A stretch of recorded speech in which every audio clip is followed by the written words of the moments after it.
And that is why it now has to be our focus and the focus of the international community to bring about a ceasefire that ends the fighting and that can stop the deaths of innocent civilians, both in Gaza and in Israel. So Secretary Kerry will meet with allies and partners. I've instructed him to push for an immediate cessation of hostilities based on a return to the November 2012 ceasefire agreement between Israel and Hamas in Gaza. The work will not be easy. Obviously, there are enormous passions involved in this and some very difficult strategic issues involved. Nevertheless, I've asked John to do everything he can to help facilitate a cessation to hostilities. We don't want to see any more civilians getting killed.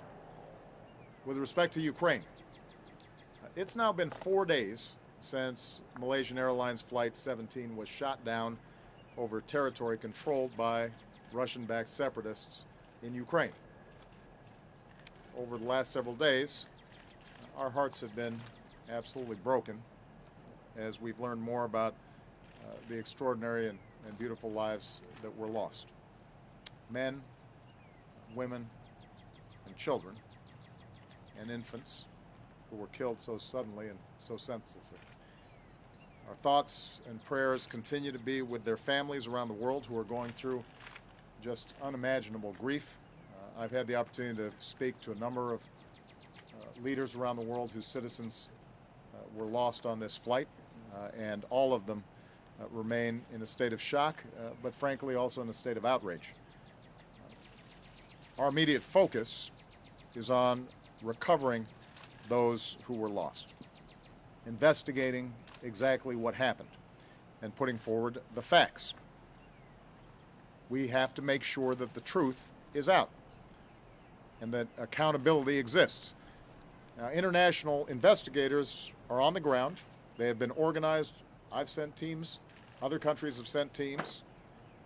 They are prepared. They are organized to conduct what should be the kinds of protocols and scouring and collecting of evidence that should follow any international incident like this. And what they need right now is immediate and full access to the crash site. They need to be able to conduct a prompt and full and unimpeded, as well as transparent, investigation. And recovery personnel have to do the solemn and sacred work of recovering the remains of those who were lost. Ukrainian President Poroshenko has declared a demilitarized zone around the crash site. As I said before, you have international teams already in place prepared to conduct the investigation and recover the remains of those who have been lost. But unfortunately, the Russian-backed separatists who control the area continue to block the investigation. They've repeatedly prevented international investigators from gaining full access to the wreckage. As investigators approached, they fired their weapons into the air. These separatists are removing evidence from the crash site, all of which begs the question, what exactly are they trying to hide? Moreover, these Russian-backed separatists are removing bodies from the crash site, oftentimes without the care that we would normally expect from a tragedy like this. And this is an insult to those who've lost loved ones. This is the kind of behavior that has no place in the community of nations. Now, Russia has extraordinary influence over these separatists.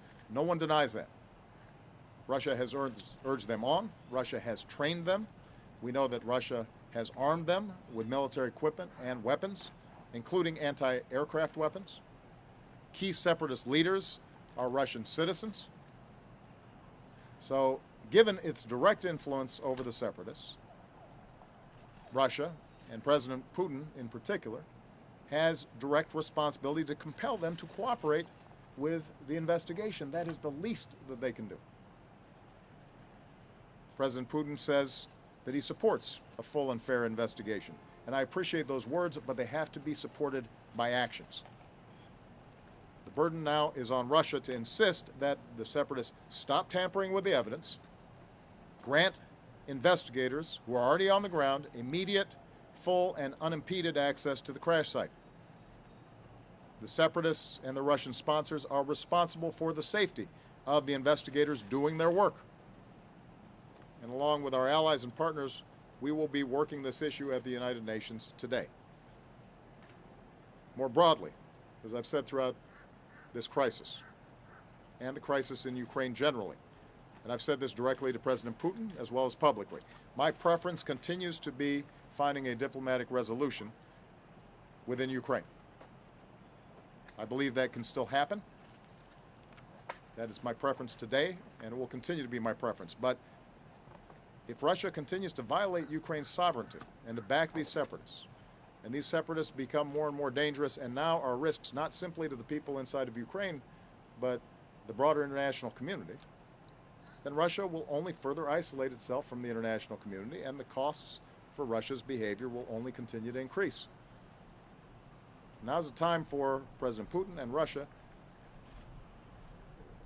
to pivot away from the strategy that they've been taking and get serious about trying to resolve hostilities within Ukraine in a way that respects Ukraine's sovereignty and respects the right of the Ukrainian people to make their own decisions about their own lives. And time is of the essence. Our friends and allies need to be able to recover those who were lost. That's the least we can do. That's the least that decency demands. Families deserve to be able to lay their loved ones to rest with dignity. The world deserves to know exactly what happened. And the people of Ukraine deserve to determine their own future. Thanks. Mr. President, are you considering sanctions or other actions if Russia doesn't help? Okay, we're following Desiree. Travel pool, following Desiree. Travel pool, following Desiree.